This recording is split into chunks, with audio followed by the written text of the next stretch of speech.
I think I can talk for all of you here in expressing my absolute happiness at having these two stars here with us. They're stars in their own right, and they've given us some enterprising films over the last few years. And this session's title, Trendsetters, is a pretty accurate reflection of who they've come to be in recent years with the sort of films that they've done. Vijay and Rakul, it's an absolute pleasure to have you here. Before we can start talking to each other, I want you guys to show how much it means to have these people here. Everything seems to be about creating trends these days, and on Twitter and Facebook everybody is tracking trends. That seems to be how people are deciding who's in and who is not. Vijay, as an actor who's got an incredible fan following, you call your fans rowdies to you. Right? I want to ask you, what is your view of a trend? How important is it to be in trend, and what do you do to be in trend? But yes, to me, I don't know if it matters to be in trend. I think if the people love your work, believe in your work, love you, you go away for 3 years, you come back. Chiranjeevi Garu, for example, he went away for a long time, he came back with his 150th film. People love him, they came and watched him. He was out of the news, he was in politics, didn't go too well, but when he came back, they were there in the theatres to watch him. So I think if people love your work, there is nothing you need to do to stay in trend. It's only work that matters in the end.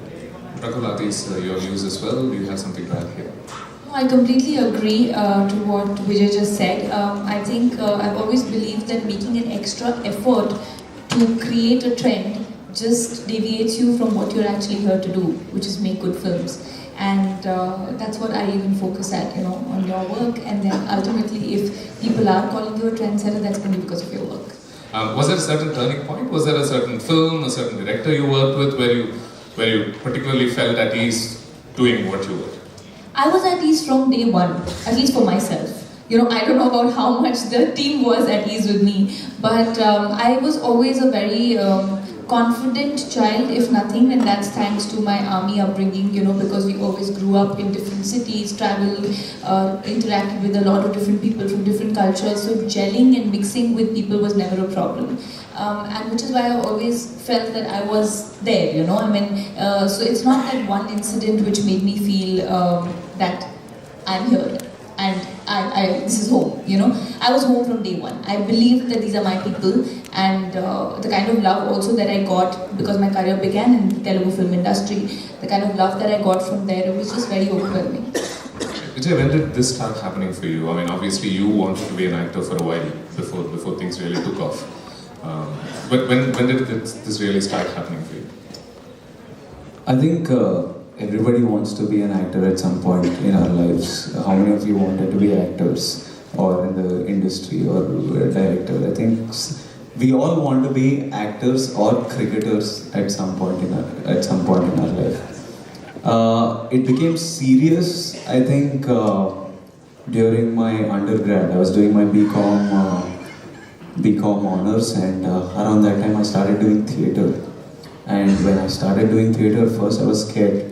Then I started liking the attention, and then I started liking the adrenaline it gave you. You felt you belonged to something. So there were various reasons why I liked acting. Sometimes it was the attention, sometimes it was the money, sometimes it was the women, sometimes it was the passion for acting.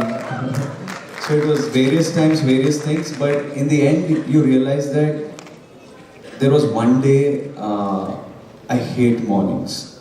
Like, I can't wake up at 5 a.m. I bloody hate it. But when I have a shoot, bam, I wake up and I don't even crib about waking up.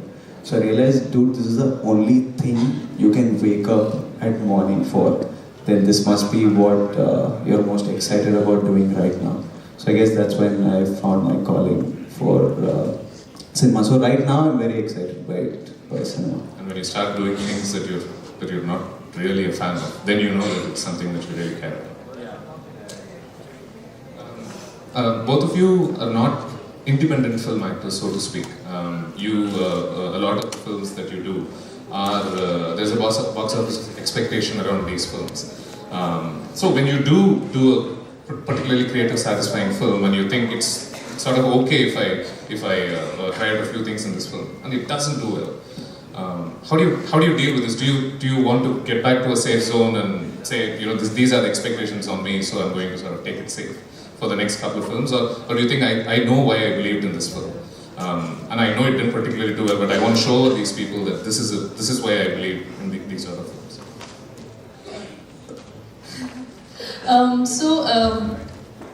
Firstly, I function in a very different way. I dissociate myself with the success of the film, box office success of the film after I'm done shooting with it.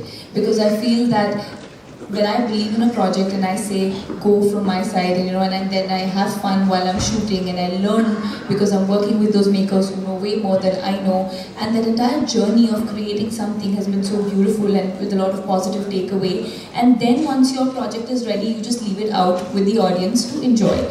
Now, it's okay for not everyone to like your film, or maybe sometimes what's right on paper might not translate well on screen, but I generally don't have regrets. I celebrate even the day that my film doesn't work. I celebrate every Friday because at least I'm living my passion. There are so many people who are wanting to be there, who desire to be on screen for split seconds, and we have an entire film, and then we can't get dejected about it not really working. So that's how I work, and then that whole intention of now I will show people that in the next film, that's wrong. I think that all the positivity you put in your work is for your craft and for what you want to do, play different characters. Just enjoy the journey, and ultimately I think the end result will be good. Jay, what are your thoughts about this? Maybe I should have answered first. Because I'm a revengeful person. So I completely, it's when people really don't like me. Imagine you came to me. So many of my friends, they walked out of some film of mine and they've called me and said, dude, what was that? In the early stages of my career. And I completely sit and talk to people and understand what they didn't like, what they liked. I like to know real feedback. There was this little girl who loved Dear Comrade's first half, and then she said, what did you do in that second half? And now I wanted the love story. What is, you're going and holding something sound and depression and all. But it was real criticism. She felt it real. That I love and that I will take. But I don't want to complain. I love what I'm doing. Cinema is amazing. We all love cinema. But it's not so hunky-dory. It's just not about creative. It's just not about creating, pushing content, doing what satisfies me. There's lots of politics. It's a business. There's money. There's propaganda. There's power. So there's so much play happening. So when I came into cinema thinking I will do whatever the hell I want. Like, I will do whatever content I want. I don't care how it performs. If I believe in the content, I will do it. But over time, I realized that sometimes you need to show the numbers just to keep the business. Numbers are very, very important, but unfortunately, everything becomes business, man. I wish it wasn't. It would have been such a nicer place to be, but I think this is too much content for people on the other side. Only when you're inside. This is an inside conversation. But yeah, so for me, when I try a film and it doesn't work, I don't mind that it doesn't work. I feel like Vijay Deverakonda only makes good films. Good films that everyone likes, or good films that some people like. That confidence I have. Now, if I feel like people are trying to use it, a film not many people liking, use it against me, then I'm like, I'll show you. So if I go into revenge mode, so I'm like, next film दिखाऊंगा, इन सबको दिखाऊंगा, सबका बदला लेगा Faizal.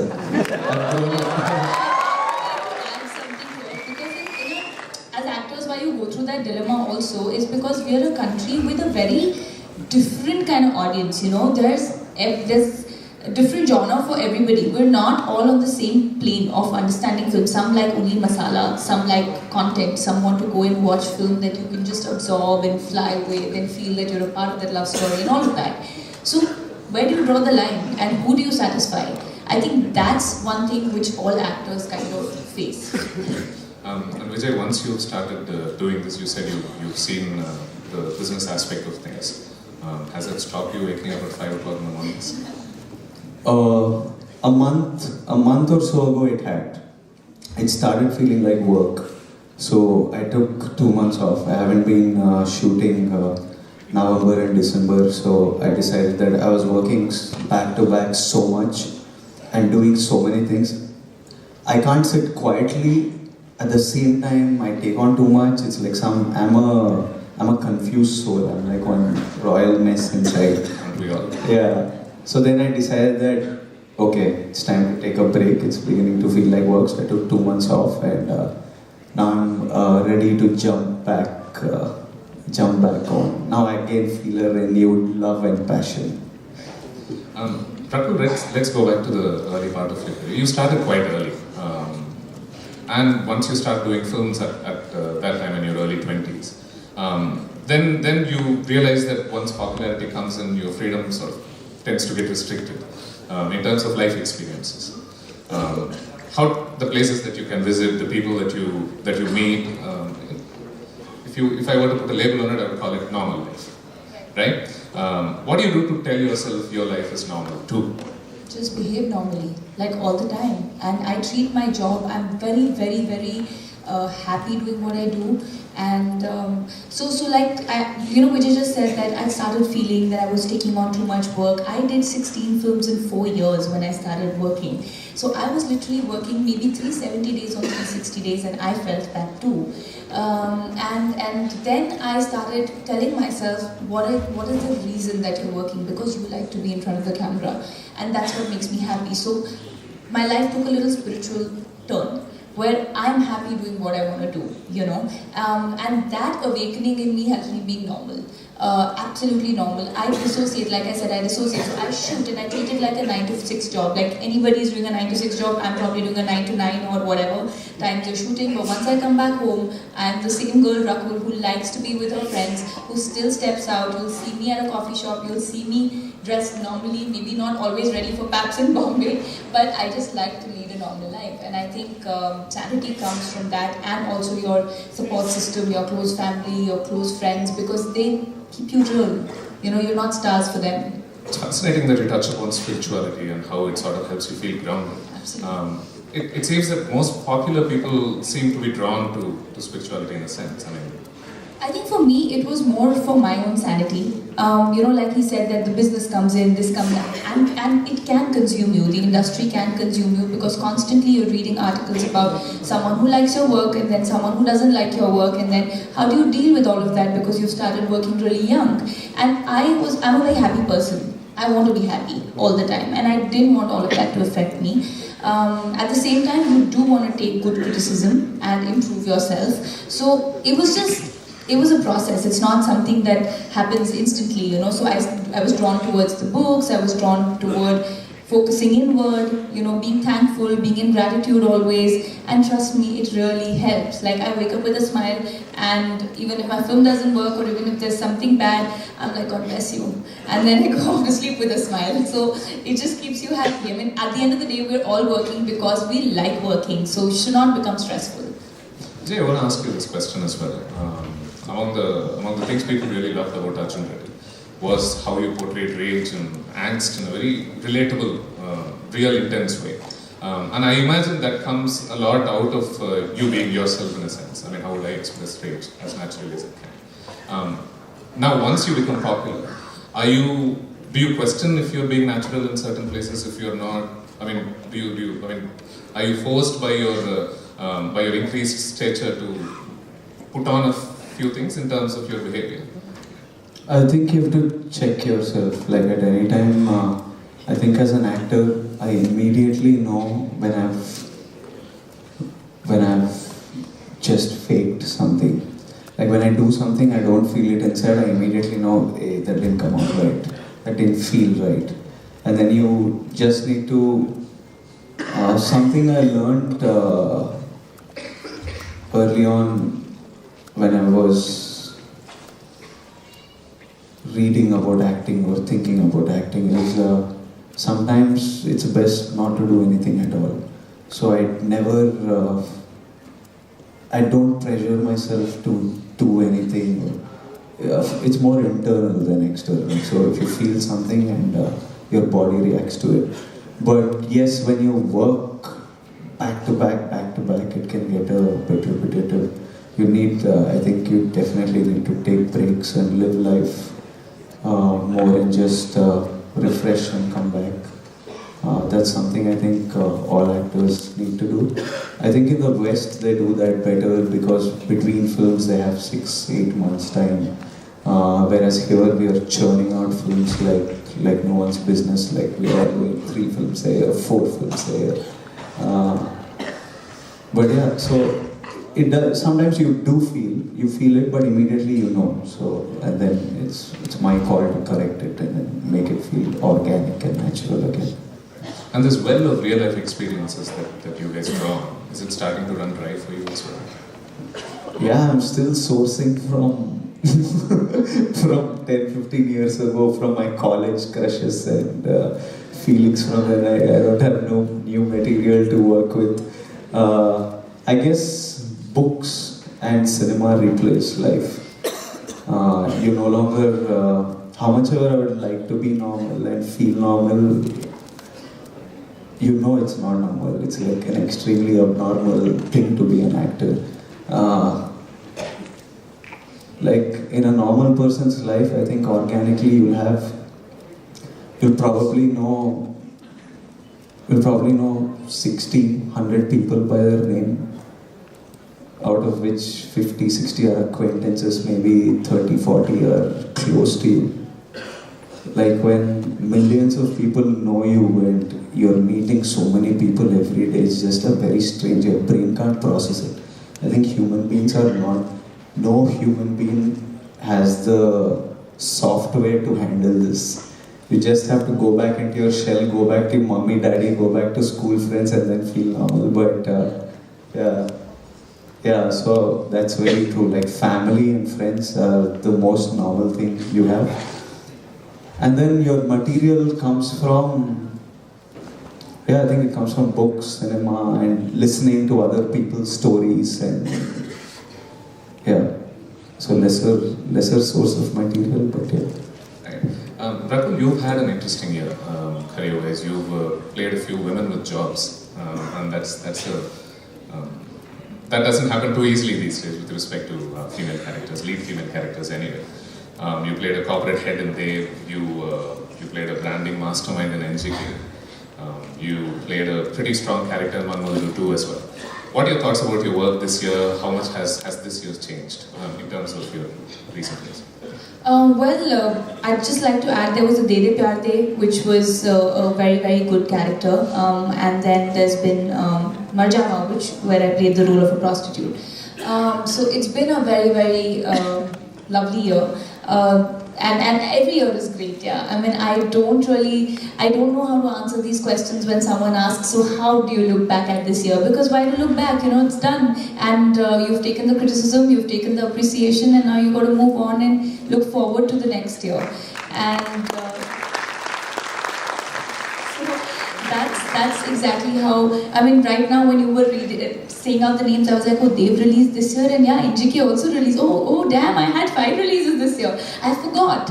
So I work and I forget, and then I look forward to what I'm doing next. But I'm overall very grateful, and this year's been especially exciting because it opened up a new industry for me in terms of work in Bombay. And also Manmadru was a role which is very, very close to my heart because I felt that not too many films have that kind of a role for girls. So yeah, it's just been nice.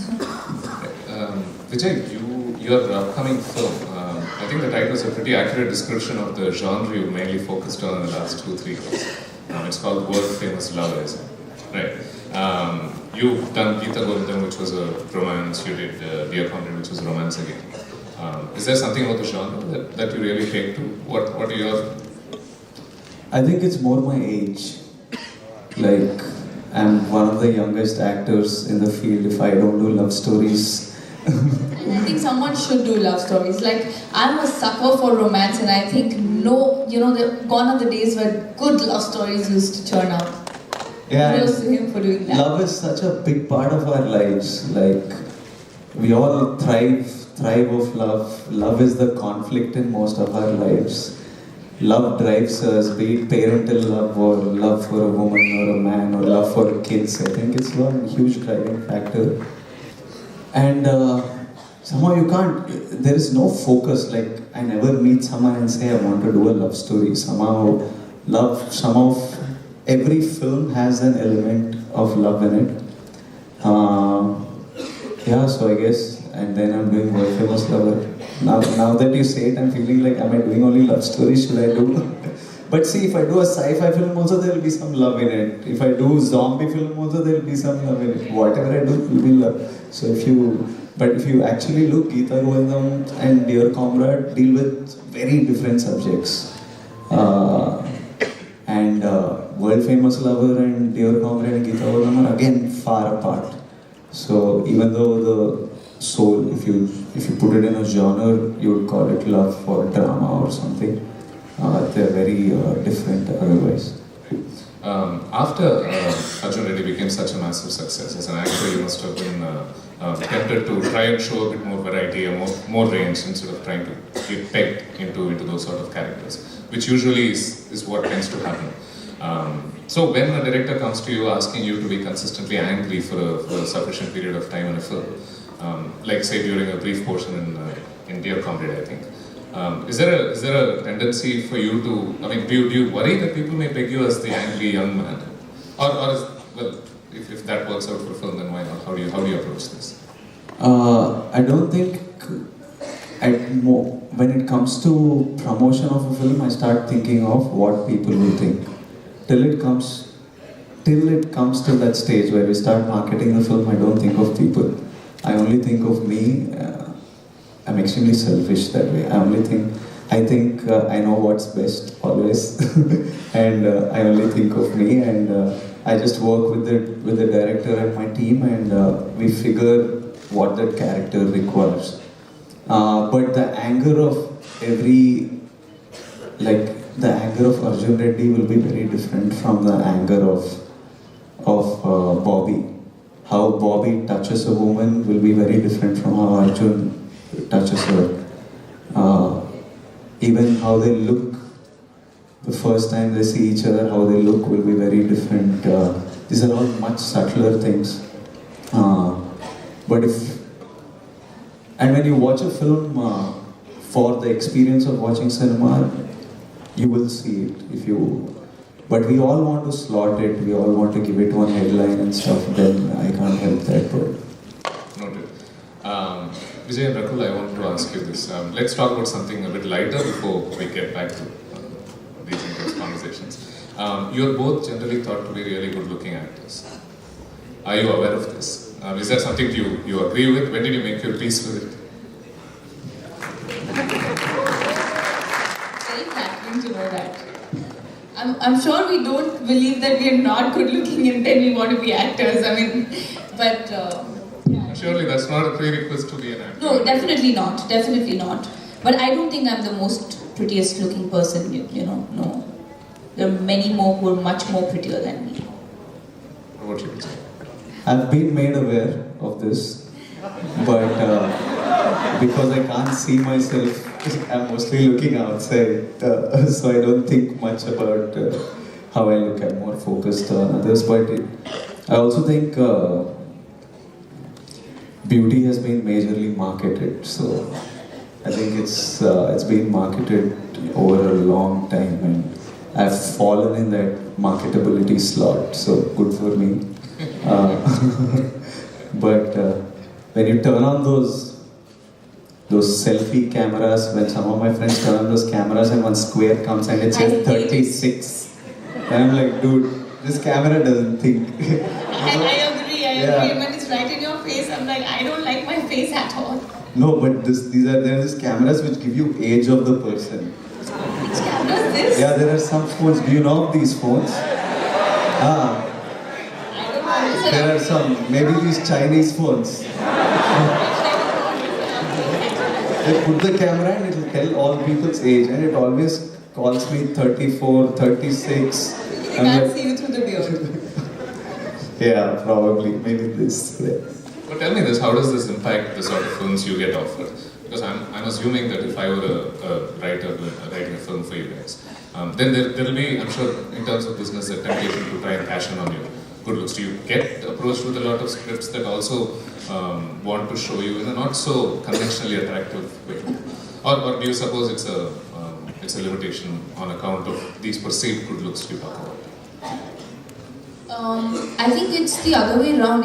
What happens is that when people perceive you or put you in that bracket, you're a city girl or you've done that 1-2 glamorous films. I don't understand the word glamorous, but yeah, those glamorous films.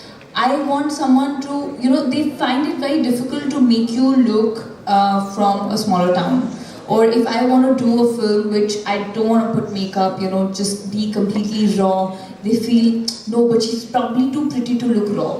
But why not? There's so much beauty in our Indian villages. You go inside, the raw Indianness, which I feel is difficult to break. Like I want to tell people, make me like really sad, poor, and I want to be completely non-glamorous, but that's the tough part, to convince them that you can pull that off. So when you get slotted, then you get bored yourself, which is why after a few films, I was like, I have done enough of when I did the Sarai Noru and Bruce Lee and Dhruva and all those films, and then I was like, I'm looking the same, so I want to do something different. I want to take up a role where, like an NGK, where it's not about the looks, or a Manmadru, it was a lot more spunk than the looks for that character. So you want to look different. At least when you see your films, there's a difference.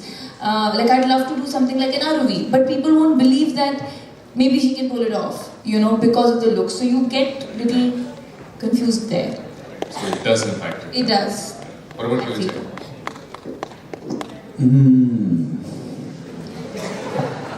I don't know if it's the same case for men. I think it's somehow different. For a male protagonist, the looks are not the concern. It's more how the audience have been reacting to them. What is a limiting factor for me is when the audience loves you so much, they cannot not see you on screen. If you have like a 20-minute episode where you're not there, they start getting restless because they're like, we've come to watch him, where they're Lizzie type. So these things can get limiting. So producers will come and say, no sir, you cannot be not absent for so long, you need to be here. And then also sometimes there is this pressure of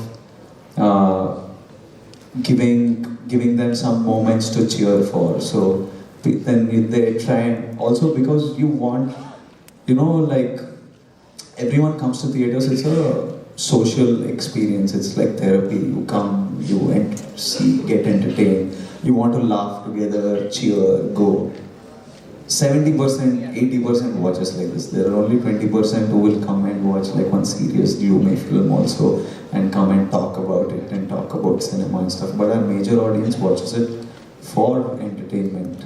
So then there is this added thing of giving them these moments because they've traveled all the way from home, paid this thing, paid fare, and they're all sitting, so entertain them. So there's these subtle things which can get limiting in some sort of way. I noticed when I noticed the profile of the people who are visiting this festival, the sizable audience seems to have come from Chennai. Right? And I want to ask you about the Tamil film you did, Nota, and your thoughts on it and what's changed since. எப்படி இருக்கீங்க?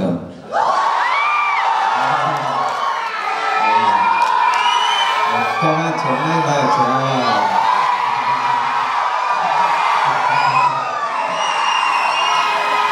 So I should be confused if this is Chennai or Goa.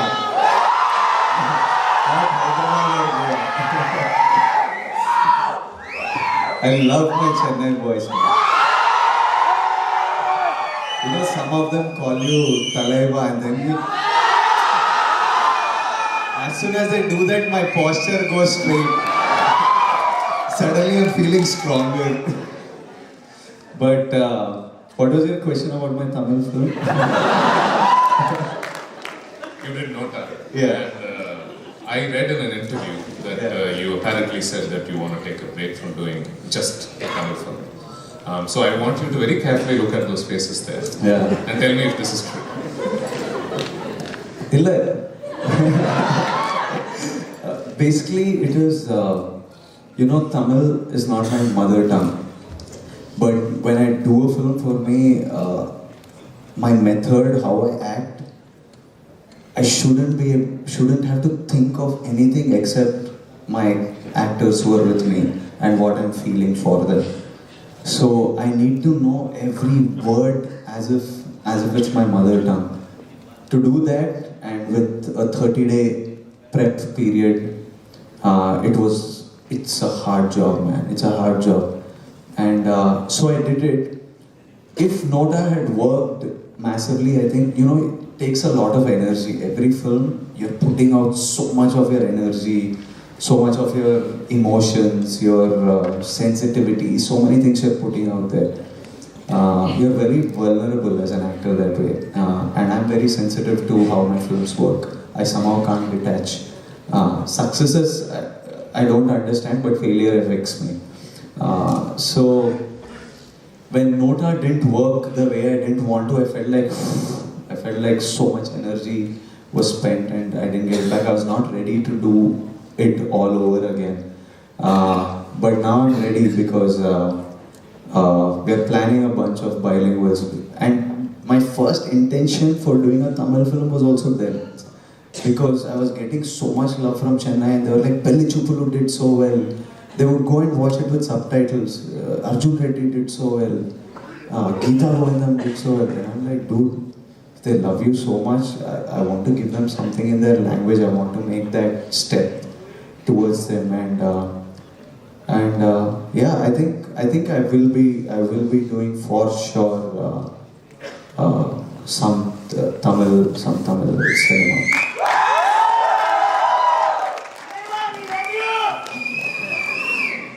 I think this is when you sit up again.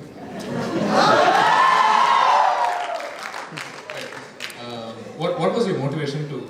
So it was just the love from the people in Tamil Nadu that made you want to do a Tamil film? Yeah, that was my absolute core motivation. And then the second thing is also that we are all culturally so close. I feel, especially the southern states of India are culturally quite close. And we kind of look like the same people and our geography looks similar except Kerala, which is some stunning, uniquely stunning place. So I was like, why not? Why aren't we making the effort? Why are we all sitting in our homes and making films? That way I'm a bit ambitious. I might fail, I might succeed, but I always want to, like, I'm in a hurry to test other waters. And Rakul, of course, it's you've almost mastered working across languages. He's done 4 or 5 Punjabi also you've done, I'm sure. I'm not a Punjabi, yeah. For the last couple of years, I noticed in your filmography several Hindi films, a few Tamil films, a few Telugu films as well. So I started with Telugu, and Telugu is the closest to my heart because, you know, that's where I got my identity from. I speak Telugu more fluently than I speak Punjabi. So I don't know how many Telugu people are here. So I speak more Telugu. Like in Bombay, when I'm working, my staff is Telugu and I'm always all through the day talking in Telugu. So it just, again, that was the reason for me to learn the language, because when I started working, I didn't know anything. I didn't know a word. And it took me about 2 years to learn the language and make it my own, because I'm a people's person. I can't sit there and nod my head like yes, no, and you know, sit like cross-legged. But I just had to. I used to say, "Nenu kuda Telugulo jokes cheyali, nenu kuda akkada ade." So I used to just and yeah, I think it became my own language. And Then Tamil happened after that, and then Hindi happened. So Tamil. Yeah, but then that's how it's been. It wasn't planned. It wasn't decided. It just happened. So there's no question of trying to sort of create a structure around what you do in that year. They have done a few of this, so you're just taking stories on and it's just accident. I think you can't really plan what you're passionate about. You know, I like films and I like being in front of the camera, and I can't really plan. I mean, I want to do good roles. So if that's from Telugu, Tamil, Hindi, I'll continue doing that. But yeah, a lot of people ask if I'm going to leave now that I'm working in Hindi. I'm not leaving Telugu for sure. Vijay, I noticed that you've almost become an expert at playing to the audience and sort of getting them to respond to you and everything. Interesting. I read in an interview of yours where you said you were driving around in Hyderabad and you saw a hoarding there of Geeta Govindam, you saw several of them. It sort of made you uncomfortable almost to see what was happening insofar as you're concerned. Have things become better now? Have you made your peace with who you are, with what's going on? See, about the hoardings, I think when the first poster of mine came up, it was like this small, it was like this, I was doing a play, and it was this, I don't know measurements dude, I want to give you like a 4x4 type thing, but someone has to show. So it was like this size of a poster that was put out outside Ravindra Bharati. It's like a place like this back home in Hyderabad. And we drove, I live like 18 kilometers away from this spot, but me and my family drove all the way to go see that 4x4 poster, hypothetically 4x4 poster, and we were all so proud and we felt so happy. I remember my parents took pictures with that. It was something that was just plastered outside of the wall. That was my first poster and that was huge for me. And my first bunch of films, it used to always be overwhelming. I was like, whoa, like hoardings of you and everywhere and there's you. But I think now I disconnected. Now somehow I think that's another person. Like I look at my hoarding, I don't even think of him as me. I'm like, oh, this dude's this film's releasing. Okay, or this poster looks nice, he looks good in it, or this poster's bad or whatever. So I've disconnected from that image of me. That's another person. So I have multiple personality type syndrome. Vijay, one of the first times I was charmed by your presence was at the audio release of Arjun Reddy, which, and the speech you gave there, I think that did a lot to have your popularity rise among a lot of people. It was very unusual for a young actor to be as natural on stage in one of the earliest films of his career. And I want to ask you two questions here. One, this speaking your heart out and being the way you are.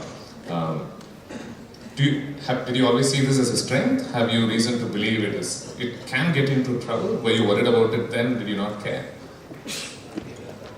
The only reason is because I know no other way. I didn't have anyone hand-holding me into, like grooming me into this or actor etiquette, this is how you sit, this is how you speak. I didn't have anything of it. I didn't have any reference because I didn't grow up in Hyderabad. I grew up in a place called Puttaparthi, which is a hostel, and we are so protected. We do not have TV, we do not have anything. I came out after my 10th, but because I know no other way, I'm this way. And it does get me into trouble. It does. People love it, people hate it, but that's the way of the world. Like all of us don't like everything. We all have different opinions on different things, but for me this is how I am. They get used to it. That's the only deal on the table. And as a continuation of the question, Arjun Reddy must have been far more easier to be who you were on stage. But since then, of course, you've got a lot of people who want to invest in your films, want to work with you, want to cash in on this presence you managed to create by being yourself. Has the world softened you up a bit now? It has a bit. I hate to agree to this, and I keep fighting it, saying no, I do not. I want to just be the way I am. But you sort of feel some responsibility towards some people, or towards a section of your audience or something, but just a tad bit, not too much, just a tad bit. And it depends on the mood I'm in, and I have phases in life, like I go through different phases. I'm not the same person always, very contradictory, so I have multiple issues with me actually. So you do feel very strongly about retaining who you were? Yeah, whoever I am at that moment and that day. Rakul, female actors in the context of commercial cinema are unfortunately thought to be a bit more dispensable than male actors. So you want to be particularly careful about what you say or what you do. Is that something that you agree with, or do you not see that there's added pressure on female actors to be cautious about what they put out on social media, what they say in interviews? I think that's the case in general for all actors now. Now that social media has become such a constant in everyone's life, one thing that you say or one tweet that you put can rub like an entire section of the society against you, you know. But I feel these are two different things, you know. What you do in work, yes, there were times that women were more indispensable, and now things are changing. If you see the kind of roles that are coming in, whether it's in the South or in Hindi, the kind of films that Samantha is doing and Nayanthara is doing and Anushka is doing, I think it's great. You know, they have made a space for themselves, and I'm hoping that I'm able to do that someday. When it comes to social media, I think you just got to be at some point true to who you are. That's how I see it. You know, if I am always putting on an act and I'm acting for a job, then I'm going to forget in the process who I am. So if you don't agree with something, I've learned to say, just don't speak. You know, because earlier I used to just say and get into trouble, and even now I say and then I'm like, don't have an opinion. I mean, you can have an opinion, but I don't necessarily have to share that opinion on social media if it's going to get me into trouble. I think that's where I draw a line, because I can't sugarcoat it, you know, because then you'll probably few months down the line you'll forget what you said yourself, and you can't live in that and they'll have all those screenshots of not for people but for who you are. You go back to bed with yourself and you know you're thinking that see, as a profession, we're liars, I feel. You know, from morning you're saying, I am this character and I'm putting on an act and I'm acting. And then once you pack up and you're interacting with people, you're still acting and not being real about what you feel about that particular thing. Then who are you? And that's something I'm not okay with. So I just like to be myself. Yeah.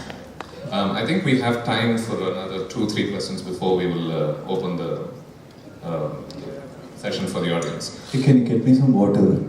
I've drank everybody's water. There's one. But you two will need.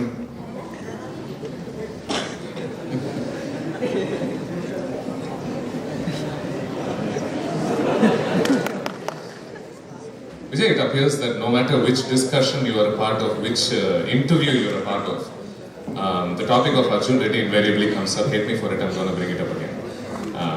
In the actors meetup you recently were part of, I ask you this not just in the context of that interview, but also in the context of the third version of Arjun Reddy having come out just last week in Tamil cinema. I've been at Goa since, so I need to know. Right. Does it feel like too much is being made out of the whole thing, or and that film again has come out to the same sort of appreciation for certain aspects of it and some criticism for certain other aspects. It's been pretty consistent across versions.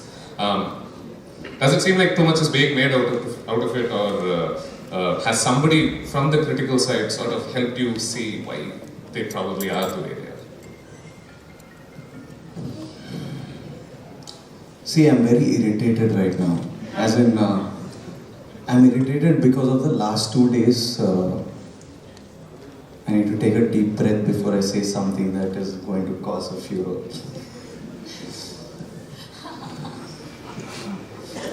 So, no, I'm irritated and I can't keep it in. I want to take it out, and if I keep it in, it will become like one tumor inside. So I'm irritated with this.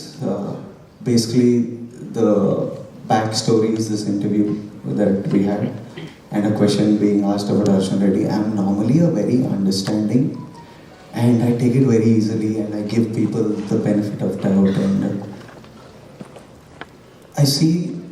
I saw that there was one genuine angst and one genuine intention behind these questions.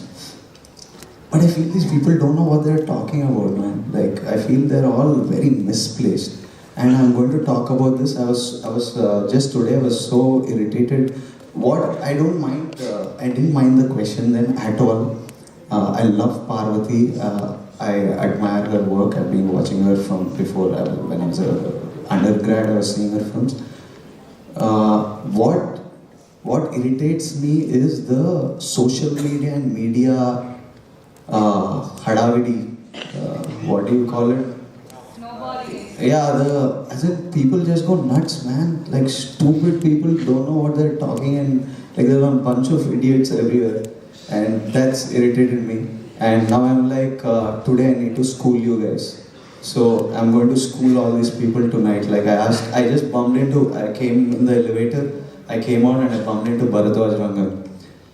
And I had just been sent one of these tweets from this Twitter addy,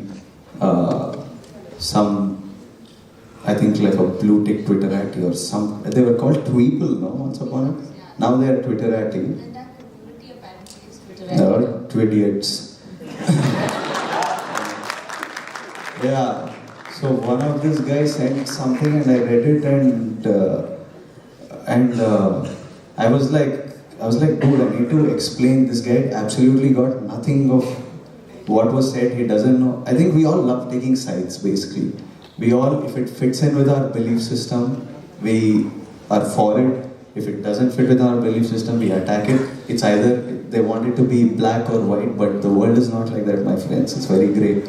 And so, I think one thing that happened was I didn't do a good job at explaining myself, and it's also hard when you have 9 people to take the time to explain something. So as soon as I bumped into Bharadwaj Rangan, he was like, Vijay, how do you get yourself always into these controversies, yaar? And I was like, let's sort this shit out, please. I'm like, I need to talk. Can you mediate? Because I need someone to be the devil's advocate. I preferred if I did this then, but we shot this 1 week ago and I didn't know that I dislike that people are celebrating at my cost. Basically, that's my issue. I don't care what you think of the film or what you think of misogyny or the interview. I just think that anyone celebrating because they didn't understand that I was being a nice guy and being nice there is my issue. So I'm like, now I'm going to sort this out. Only then I can remove this badass from inside. So tonight I'm going to do that, and you will get all your answers there. Absolutely. Because it's going to be a long run. I think it'll take me 40 minutes to explain the 100 thoughts that are in my head. Now you know why I had the spirituality turn in my life, because I was like, how many tumors am I going to have in my life, in my stomach? You can't change a thought process of the entire world. So just make peace with life, with yourself. I'm only making war, no peace. I'm going to try to lighten the conversation a bit with the last couple of questions. About 5 years ago in an interview, you said that in the next 5 years I hope to have done my dream role. Apparently. 5 years it happened already. Yeah. Has that happened yet, would you say? Or? I don't know, I think my dream changed. I don't know when people ask what's your dream role, but I want to do one film in my life, or a bunch of films that even when I'm not doing films, few years from now, or when I'm much older, you have that set of 1-2 films that people still talk about. I think that then I can call that was my dream role, because you don't know what's going to click. So I guess I'm yet to do that film. As a last question, before we can open this discussion for questions from the audience, if you'll both just tell us what gives you the greatest joy of doing what you are. Will tell us what gives you the greatest joy about what you do for a living. It's a multi-layered answer. There are several options. Feel free to maybe have the time. I think, as always, I want Rakul to go first. Okay, well, can you just repeat your question again? Yeah, I'll go. So there are multiple things that give me joy about being an actor. Some of the bigger things are respect. It's something, I think there are 2-3 things that drive us all, that we all crave. And as social beings, we all want. One's money, one's comfort, one's respect. These 3 are, they make you feel good. They make you feel worthy. They make you, be it having a bunch of friends who respect you, be it someone who's looked up to in a class, be it being the best dancer, anything. So I think earning the respect, earning money, and giving me, my family, and the people around me comfort is my biggest. I love that about my life right now. And then there are these other things that you just meet some people, man, and when they talk to you, how they smile. Some of them have tears in their eyes. When I walk into an auditorium when these guys shout, that's something else. That I'm grateful for. That I'm so lucky to have this kind of. They just love you, man. So I think this is one more thing. When you see this now, you're like, I'll do one more good film with this. I like this reaction that I'm getting. So I think that's one more thing that's nice. Rakul, you're there. It's always bad to answer second. I think for me, the first thing that I started loving about my job when I just started out, because I knew nothing. I did not even know that this is the fame that you get or the love that you get from audiences that comes while you act in films. So the first important thing for me was the fact that I was in front of a camera every day, and I get joy by expressing different emotions, because you get in touch with yourself, with so many different people's lives, so many different journeys, and your learning curve in this entire process. I think it just makes me very, very happy. And I always believe that, build a life you don't need a vacation from. That's my Twitter header. And if you have your Monday blues, then it's time to change your profession. So firstly, that's what I love about my job. And then, like Vijay said, there's no amount of gratitude one can have for the amount of love we get from the audiences. I think there are people, it's unreal. I remember this one incident which will always stay in my head. I think I had just done 3-4 films, and I had gone to Tirupati for an opening, and I saw a lot of traffic. There was a 2-kilometer traffic jam, and people were outside and shouting my name, and I was like, they know my name. I was surprised, and I struggled to sit back in my car, and the first thing I did is I called my mom and I said, Mom, they were all cheering for me, and they were screaming my name, and that joy, I don't know how to put it in words, but it's this feeling of so much, something's complete in you, your heart is smiling, and I think that no other profession, I can't see myself doing anything else, and this is the joy that you work for. Thank you both for very, very heartfelt answers. Thank you so much.